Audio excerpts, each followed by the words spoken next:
はい、始まりました。今回は、リクエストの回です。お待ちかねの。お待たせしました。は早速やらさせていただきます。はい。はい。今回は黒の卑劣な拷問者ブリッツウィング合ってますか？そう書いてありますから。そう書いてありますから、はい。はい。トランスフォーマトランスフォーマーなんですよね。ー能力説明する前に、はい。まずこいつをまあちょっとカジュアルっぽい能力なんですが、まあ78でちょっとお願いできないかということで、調整させていただきました。一応7ぐらいに持ってきたかどうかは分かんないですが、一応 6.5 ぐらいという話でちょっとやってみていろいろ調べたんですが、かなり難しかったんですよね。はい。だったんで、まあ一応挑戦させていただいたんですが、まあこれで納得していただけるかどうかは分かんないんですけど、はい。一応 6.5 ぐらいはい。のデッキを紹介させていただきます。はい。一応死者を購入すれば7だという。そう、死者購入すれば7、はい。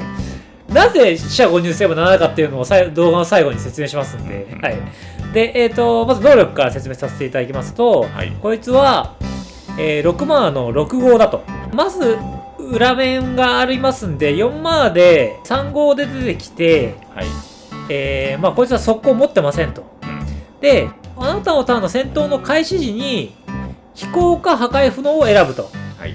で、終了時までそのどちらかを選ばれた能力を得て、こいつがダメージを与えると変身するということで、まずおそらくは1回出しまして、で、次のターンに殴れるときに、こうで殴ってってダメージを与えて変身させるんだろうという認識で合ってますかね。そうですね。で、しかも変身したターンに一応3点ダメージ与えてまして、表面になるんですが、あなたの終了ステップの開始時に対戦相手1人を対象とすると。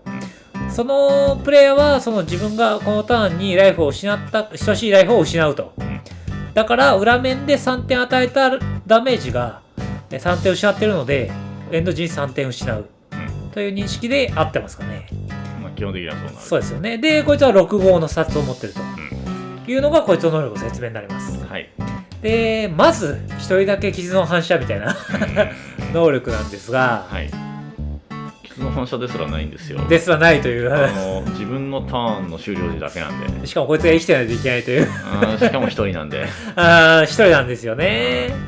まず最初に結構重めの話をします。カードが重いです。話をしているので、まずランプしてくださいということで、例えば墓所の会議であったりっていうカードが沼を倍にするようなカードを入れたりとか、マナファクトであったりで、ランプしていくっていうのが、前提としてありますと。はい。結構重めの呪文を使います。で、まずメインの勝ち筋なんですが、まず、滅傷の杭というカードがありまして、3万の装備品です。で、装備してるクリーチャーは接種を持つ。で、プレイヤーに戦闘ダメージを与えるたび、その自分のライフの半数を切り上げた半分を失う。ということは、ということは、はい、そのまま順調にいけば順調にこいつがダメージを与えて終了ステップにそのライフが半分が失っているのでもう1回半分失うんで1人殺せると、はい、ということになります。とりあえずは1人半分にして、っていうカードが結構あります、はい、何枚かあるんですが1人殺せるじゃないですかということなんですね。あと鎌爪っていう5マナの装備品のアーティファクトで、これは生体武器で11の修正なんで、11の生体武器が出てきて、同じようにライフ半分失うという能力になってます。はい。で、その他には、荒れ狂う死者っていうカードがありまして、5マナの26接しで、こいつはランダムに殴りに行って、1人ライフ半分にできると。まずいですね、このカード。これちょっとまずいかもしれないですね。このカードちょっとまずいんじゃないですかね。まずいっすね、このカードまずいですね。マストチェックになりますよね。3人的になりますね、これ。ワンチャン入れない方がいいかもしれない。ちょっとこいつは一回考えさせて、要検討してください、使う方は。はい。ちょっとヘイトの問題があります。ヘイトの問題があります。はい。で、これ、美瑛のビルタズ。こいつは3マナの11の接触クリーチャーでダメージ与えるとライフ半分できると。いうことで、そういうカードがありますよという感じですかね。はい。で、こういったカードで、ライフを半分にすれば1人殺せるという筋がまずあります。うん。で、ライフを半分にすれば1人殺せるんですよ。うん。で、ライフを半分にするという兼ね合いで、消耗した全能というカードがありまして、はい。5マナのソーサリーで、まず、各プレイヤーが、ライフを半分失う。で、手札を捨てる。各半分捨てる。で、クリーチャー半分生贄に捧げる。うん。これは一応全員半分減りますよね。そうですね。でこれで、こういったカードでも、まあ、ライフ半分になるということで、うん。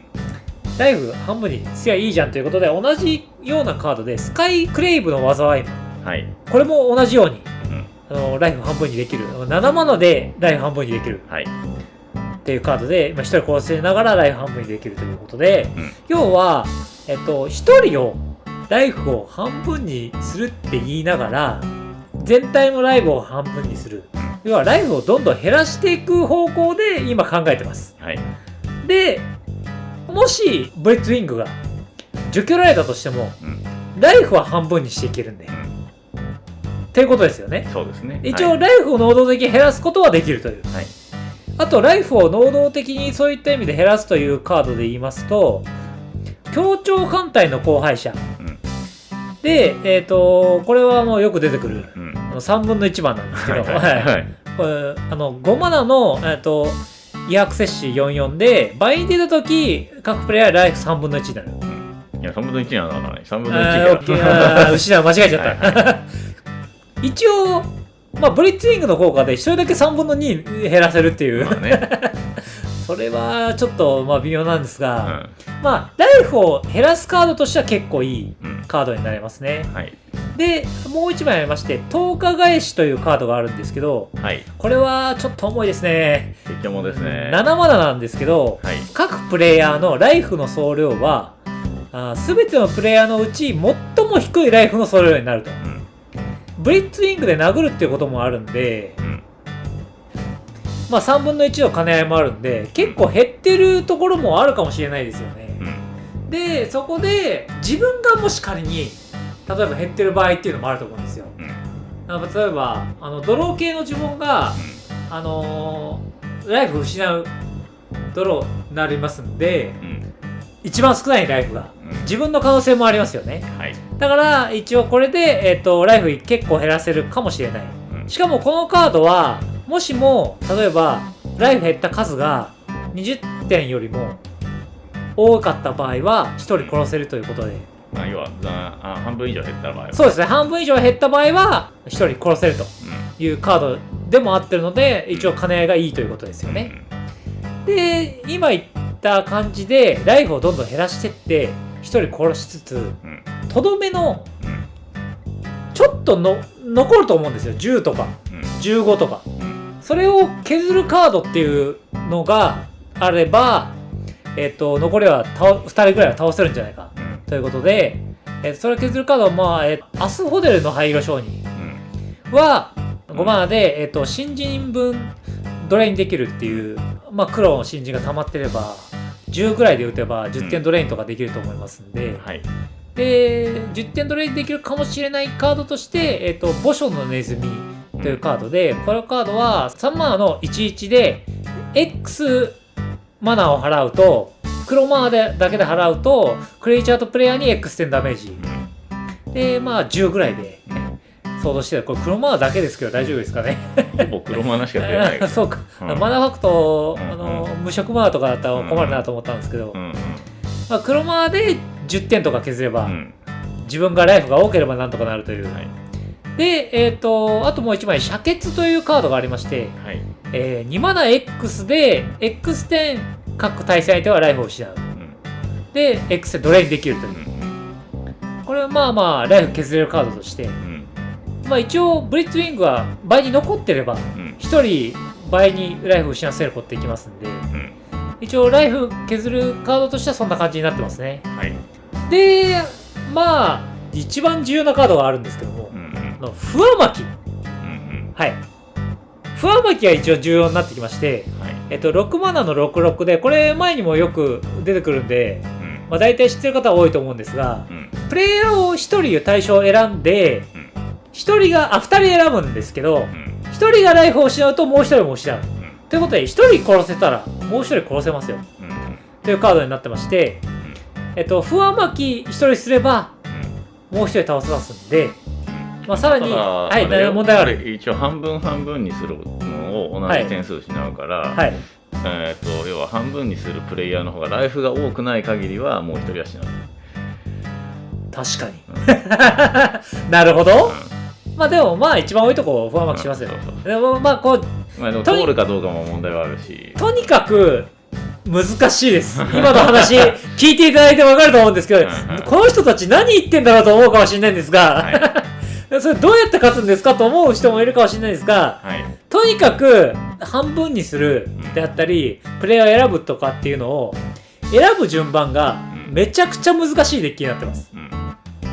なので 6.5 だということなんですけども、でワンチャンありまして、これもう選び方によっては、一応7までいけるんじゃないかという可能性を秘めてる。秘めてますか？大丈夫ですか？ごめん、7にはいかないと思ってる。いかないと思ってる。なるほど。はい。いかないと思ってるんだけれども、はい、一応7以上の人の卓の中に入って勝つことはできるかもしれないという。選択によっては。ほぼ殴りジェネラルと一緒ってことです。そう。はい。で、一応まあ僕たちが話してまして、こいつトーク難しいよねっていう話になったんですよ。なぜなら一人殺すって言い出してるんでそうなんですよね。これまず V2 を見せまして、はい、でメッションの杭とか設置しちゃうわけじゃないですか。そうですよね。はい。オープンリーチもいいところでまずとりあえず一人殺すって言い出したら、まずみんなからヘイト来るじゃないですか。普通はね。普通来るじゃないですか。で僕がまずこいつを殺すって言ったらどうかっていう話をしたんですけど、はい、それは未来への約束っていうことで、要はマナーが悪いんですよ。あまり良くないですね。揉めますから。はい、揉めるんで良くないじゃないですか。だからそこでティームさんが提案されて、これいいトークの仕方があると。はい。一応ご紹介いただけますか。だから要は私は今この人が一番脅威が高いと思っていますっていう宣言をするっていうことです。そうです。まず何も言わずに、脅威度が高いところから普通は殺すわけじゃないですか。だから私はこの人が脅威度が高いと思っていますって言い続けると。今この人が脅威度が高いと思ってますって。周りの人はそれを聞いただけで、そこから殺すんだろうなって思ってくれるかもしれないというトークの仕方をしたらどうかと。そうですね。一応そうすることによって、あの人はあそこから殺そうと思ってるんだなとみんな理解してくれると。のかもしれないなと。そういうことによってその人を殺しに行こうとしている分には妨害されないかもしれないと。確かに。いきなりあの人が脅威度高いと思ってるっていうのにこっちに殴ってきたら、それはちょっと、みんなからヘイトが来て裏切ることになるんで、それはまずいから、ギリギリのところですよね。うまいことトークを、回せば、ギリギリ戦えなくはないと思うんですけど、一人を倒すことはできるかもしれないですと。ただその一人を倒すことを出して他の人が仮に見てるとしたら、その人が死んでほしいと思ってるっていうことだからその後のゲームプランがあるんだろうなっていうところもあるわけで、オープンリッチなんですよね。だからすごいめちゃくちゃ難しいデッキなんですよこれ。ただ要はこれゲームプラン的には、半分系の呪文というか、主には装備品とかね、そうですね、パーマネントで1人ずつ殺しますよっていう、基本的にはアピールをして、でうまくいけばよしと。そうっす。対戦相手、1人ずつは沈められるんで、仮にうまくいかなかったとしたら大量ダメージ系の、呪文でフィニッシュしてくださいというようなアプローチになります。で最悪、勝てなかったら、ごめんなさいということでちょっとね厳しいとは思いますよ。でも結構勝つために挑戦していくっていう意味では、楽しいデッキだと思うので、やってみる価値はあるんじゃないかなという、ちょっと鍵はヘイトコントロールだと思ってますとにかくヘイトコントロールが重要なんで、超上級者向けになってますんで、はい、お気をつけくださいということで、はい、今回の動画は以上になります。はい、おしまい。